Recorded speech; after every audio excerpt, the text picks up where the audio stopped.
Hello and welcome back to Norfolk Fords. Today I'm going to be working on the 4610 again, but first I'm with Dad's precious T6. So my girlfriend Chloe is a graphic designer and she made the logo for the channel. Quite pleased with it, it's quite good. I've since put it on a jacket and some overalls, really happy with it. The other week she texted me saying, "Oh, I'm thinking of printing some stickers, did you want some with your logo on?" I said, "Yeah, how much?" She says, £1 for about 30. So I think that's £1 well spent. They're really nice, simple finish. So we're at Dad's precious T6. Oh fuck.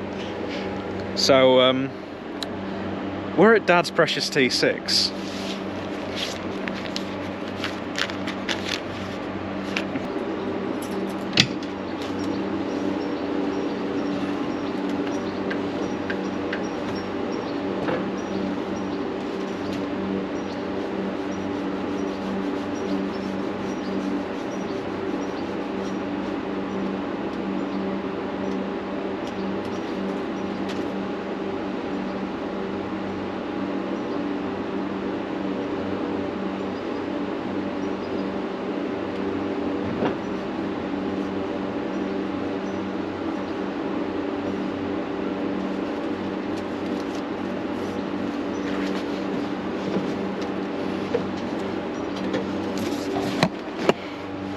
I think that's beautiful.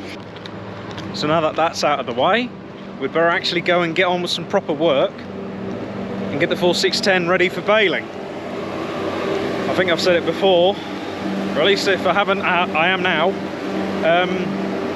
So my barley straw is all going to be dropped and I'm going to bale it up. So 4610's nearly there. I've reconnected the dashboard, that's all back in. Even got a tacho cable. I've never owned this tractor with a tacho cable. So now, the van's locked. So I got the dashboard back in. That went in easy enough. We have the tacho cable installed as well, a brand new one. I've never had the tacho installed on the tractor. It was broken when I got the tractor. So this is actually the first time I'm going to see this dial move when I next start it up. I haven't fired it up since because I'm still working on it. So what I tend to do is have my little nut off, take the steering wheel out. This is difficult with one hand. There we go. Put that somewhere safe. Put the nut back on so I don't lose it, because it'll be some amazingly random imperial measurement, no doubt. So if I lose it and try and find another one, I shall struggle because I don't know imperial sizes. So pull stop isn't back in yet, or the throttle cable, that isn't connected yet. As you can see down here, I just haven't put the bolt through. So apart from that, we've nearly got a completely working tractor. I had one problem putting the dashboard back in, and that is my own fault because, oh, that'll be a great idea. I'll modernise the Ford. I'll put some spade fuses in. The boxes are too tall. If you look, they stick just above it. How much of a pain is that? So what I'm going to do is, I'm not going to try and find a shorter fuse box, because frankly I think there isn't going to be one. I'm not going to put the original space back in, because then all of this will be a waste of time. That'll be ages trying to convert that back, because it was a pain converting it to the spades, because I chopped all the ends off and redid it all. So I'm not doing that. I'm not changing them. What I'm going to do is I'm going to find somebody who's good with a 3D printer, and then what I'm thinking is something that will just slot in these holes like the original cover, come up like a little shelf, come over, and then secure itself on here, and then I shall have somewhere nice and flat that I can mount my camera. That's what I'm going to do. This is my tractor and that's something that I will use. So I'm going to make myself a nice little tray, effectively. But I'm going to worry about that later, because I haven't got a tractor with a throttle that's connected. It's very daft, isn't it? So I'm going to have a go at that. The window wiper motors in. Yeah, I need to finish off inside the roof at some point soon, so I'll probably do a video on that because I've got a new heater tap. I need to run the pipes back up the side here and round to the engine block. So there's a few little odds and sods I need to do, but really that's all tapped off that end. So it's summer, it's 30-degree heat, I don't need the heater pipes up there, so I could wait until I finish off the rest of the interior cab. I was a little bit gutted the other week because I was just scoping eBay trying to find some cab parts, and I came across a Ford 3-cylinder construction model. So that had the same cab, same bonnet, same everything, except it was yellow. So that was for £3.5 grand. I thought, oh, that's an amazing price for a 3-cylinder with the back window, with all the cab trims. And I thought to myself, yeah, I could buy that. I could buy that. This sounds like sacrilege, really. Buy that. It was in half decent nick. Buy that, nick all the bits I wanted, and then sell it to a friend. Because I had a couple of friends that said, oh yeah, I could do with a front end loader tractor. You know, nothing complicated, nothing modern, something cheap. It's like, well, that they said, well, I don't want a back window, I don't care about the trims, just want something I can move logs about with. I had a couple of mates like that. I spent all day PDI in a combine. I spent all day just thinking over, like, yeah, that's a good idea, I'll buy that, get the bits that I want, and my mate can have it a little bit less. Because, you know, I've said before, these back windows are a nightmare to find. Especially the frame is what I need, frame. And I was gutted because I logged into eBay to put my bid on it, you know, to buy it, and it was already gone. And it's like, brilliant. It wasn't even a timed auction. Literally somebody had just gone, yeah, I want a bit of that. And they had it before me. So next time I see one, I'm just going to buy one, because I've gotten to the point with this tractor where it's like, I will do anything for a back window at this point. Just can't find one. And going off the comments and 10 Series Appreciation Society on Facebook, everybody can't find a back window.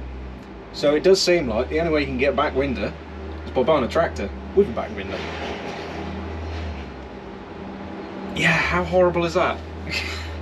So if anybody wants to start manufacturing rear frames for 3-cylinders, there's a market out there, because there's a few people that want them. Pretty much any time I comment saying, oh, I want a rear back window, pretty much join the club. There's a market for back windows for 3-cylinders, because 10 Series are known for having their split window where you hinge the top up and catch it up here, and then you hinge the lot up, and it's a short window. But for whatever reason, the 3-cylinders were a one piece with a little shelf. God only knows when I can find one. So this is the problem I've got today. I'm trying to fit the throttle cable, as I mentioned. It's not really a cable, it's a rod, and it's here. But if I try and get that to join up with the linkage in here, if I try and pull it round, I then start hitting on the starter motor wiring. So I've not quite got it in the right place, because that's how I feel like it should be, but I'm not convinced. So I'm going to take it out again, probably take that wiring off just to try and find the right fit. I might have that the wrong way up, is what I'm thinking. So I'll just have a go and see right now.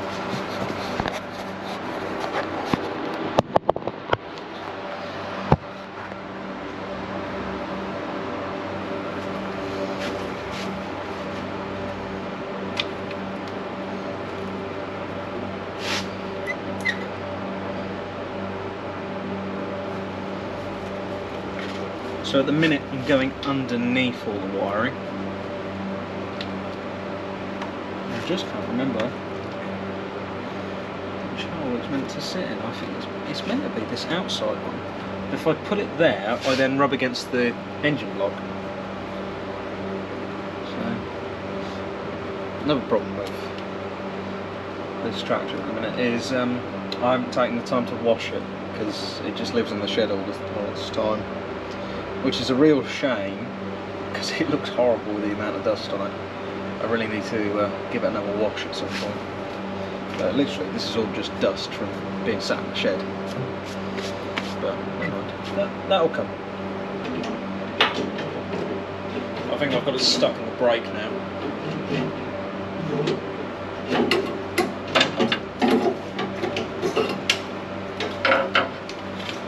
It's free. If you look, I think I must have stood at this at some point, because I've got a kink in it. So if I just bend this over the tyre, pull it back, that might just help a little bit. I have no idea as well what this does, because it's literally just a little bit of metal that's screwed to itself. So if anybody knows what that's meant to do, please let me know in the comments, because I've always noticed it and I still have no idea what it's for. Because it doesn't actually hit on anything like a little stop, unless I'm missing something else, so let me know in the comments.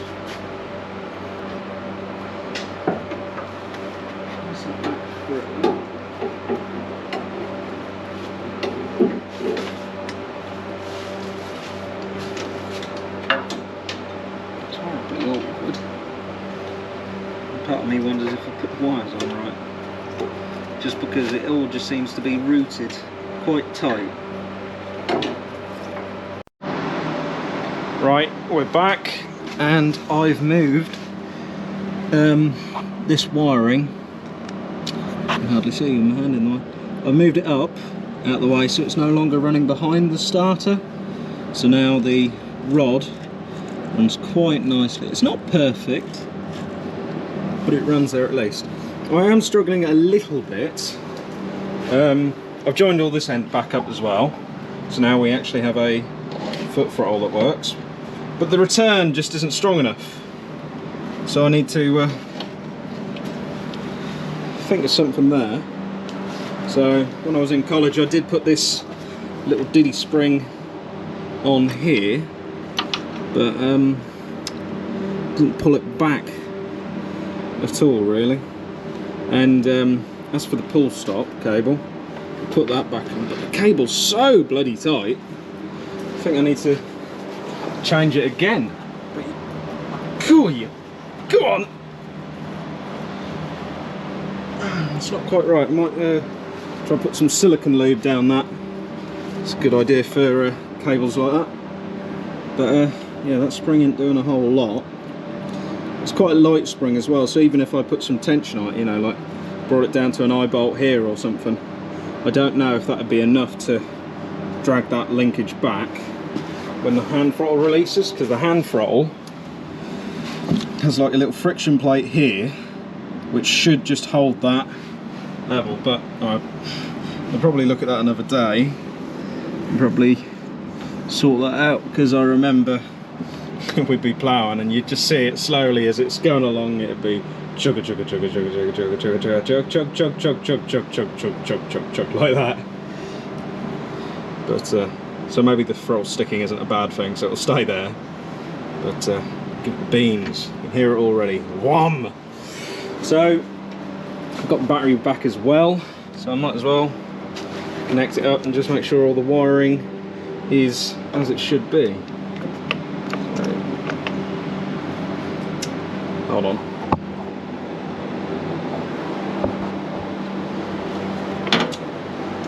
Nice and twisted.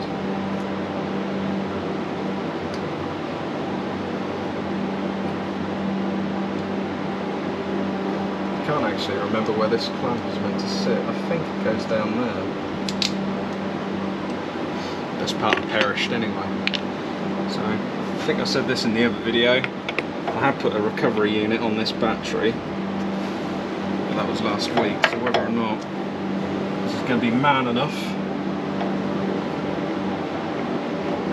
isn't sparked, which means I've probably put everything in the right place.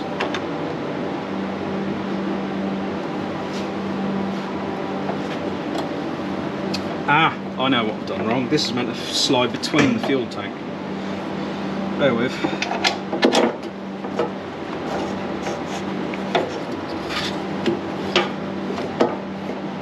That's what I'm missing.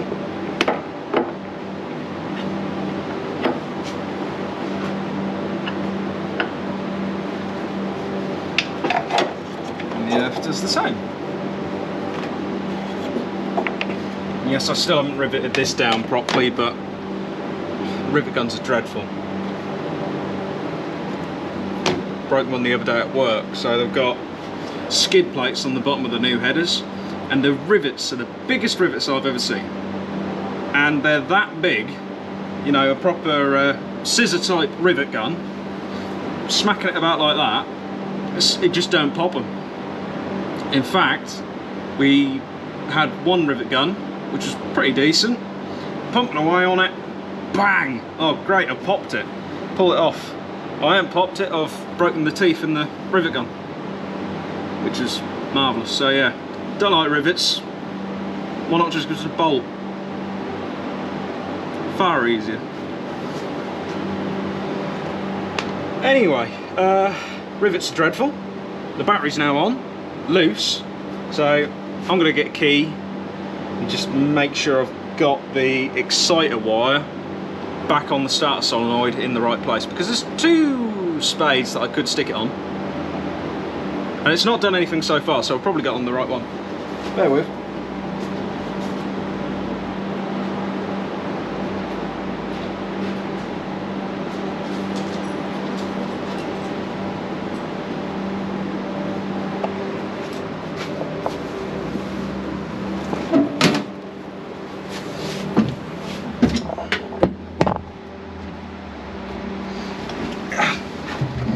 I need to clean the floor in here.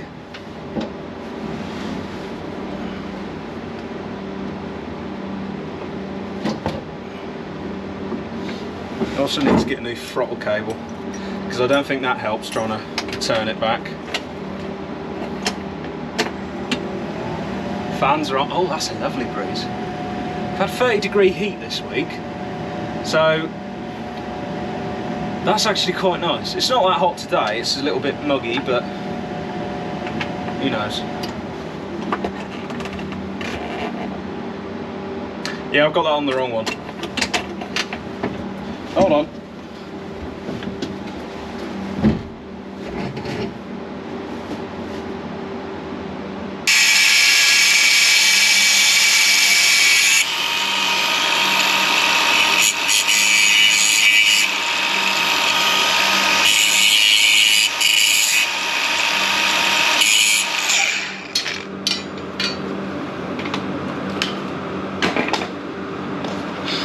So the battery is flat again, which probably means I need to buy a new battery. So I thought I'd do something else for a little while before I jump start it, because I don't really need to jump start it anytime soon.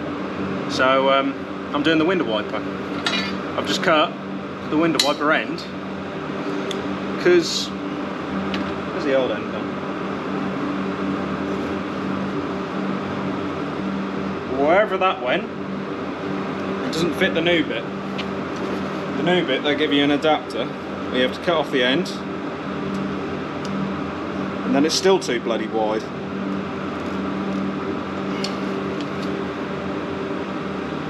Come on.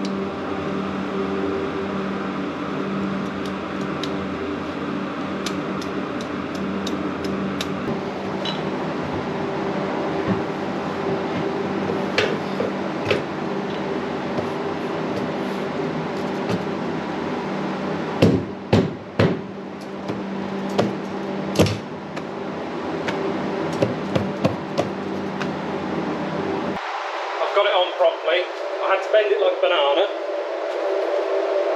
So if I flick the key on, that's bob on.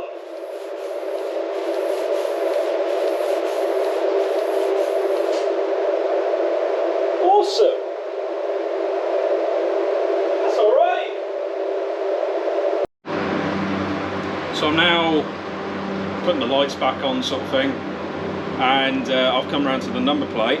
So number plate, bracket like that. Very simple. I can't find a replacement that's exact.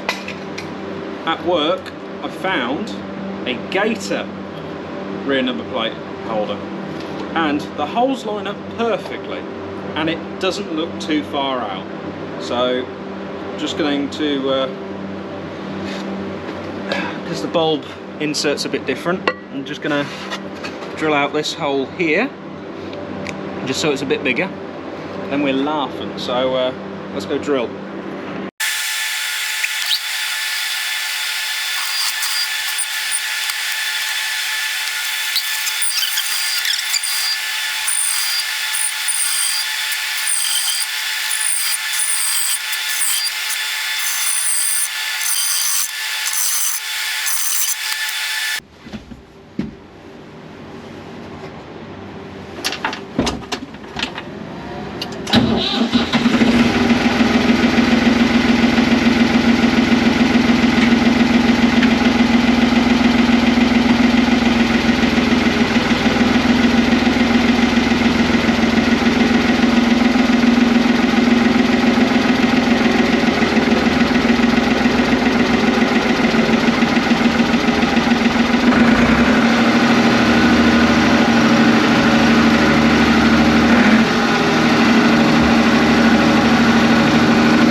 Well, that's the first time,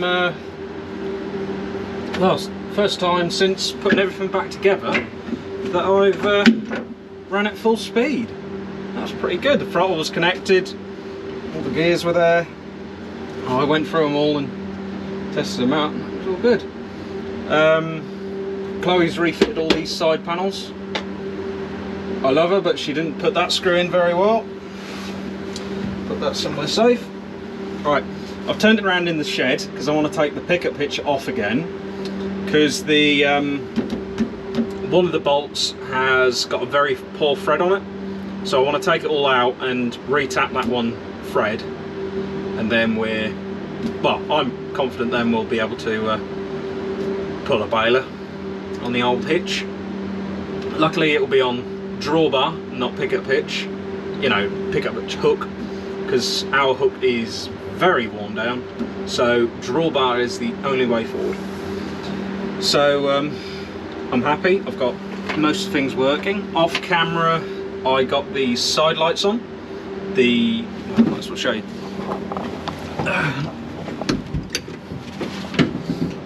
I've got the side lights back on, and it looks so much better for it. So this side has got poor connection somewhere, so I need to take that apart again at some point, but I want it all a bit more back together so I can have it on the baler. But I ran a bit of dual core through here which is now acting as a clean earth, and the other part of that dual core is so that I'm going to hang some work lights underneath at some point. But that's not important, so I'm not going to worry about it yet. So earth is there, so I just need to sort out why the powers to this side aren't working, because the other side's fine. That was working, that was nice. Chloe as well put the wing mirrors on, but I didn't have a ladder, so she didn't want to put the top half back on, bless her. So I would have stood in the doorway, but she said no to that idea. So, oh, we've also got the rear window, or the lower rear of the cab, back together. This window slides out, for those who don't know, like so. I remember it being a lot more square, because that's a little bit tighter than I remember it being. So, yeah, that's all good. I need to get some sort of chain across for the link arms, stop them banging against the wheel, because that's why I stopped moving when I was on that video, because I've already taken the paint back off. No, that's just muck. Yeah, this side was hitting on the cleats as I was reversing. This was the other bit. I don't think I showed it back together, but yeah, made to measure, doesn't look out of place, job's a good one. It's nice to see this back end built back up again. Cab roof I still need to sort something out with, because it's just not good enough.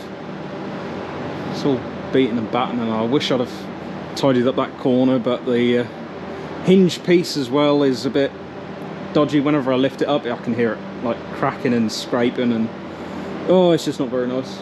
So yeah, done a nice bit of work today.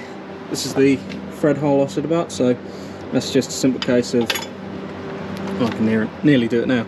If I pull these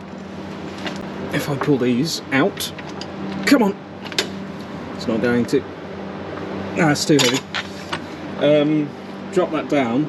This front piece is on its own, it's not connected to the rear, so I can just drop that off again, retap all the holes, just to make it a lot easier. I have got the right size. And then once that's all done, I will go about putting these lift links back on properly. But we're nearly there. I do want to make a top link holder for this at some point, because it makes a lot of sense to do that. Mechanically we're all there. I'm not 100% happy with the pull stop.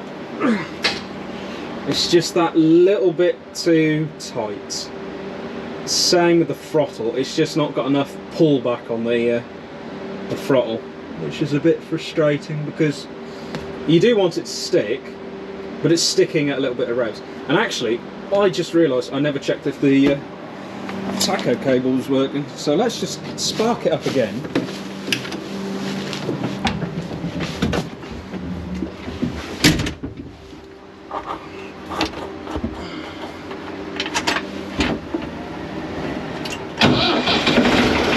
Yay! That does work!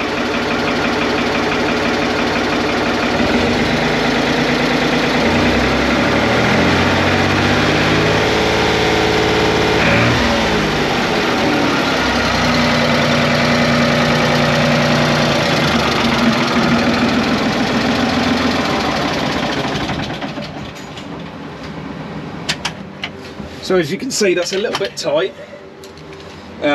There's the power lead I said about the dual core, so I've just taped them two ends up and left them alone. They're not connected to anything, they don't need to be. They've got nothing to go to, so I've just left them alone.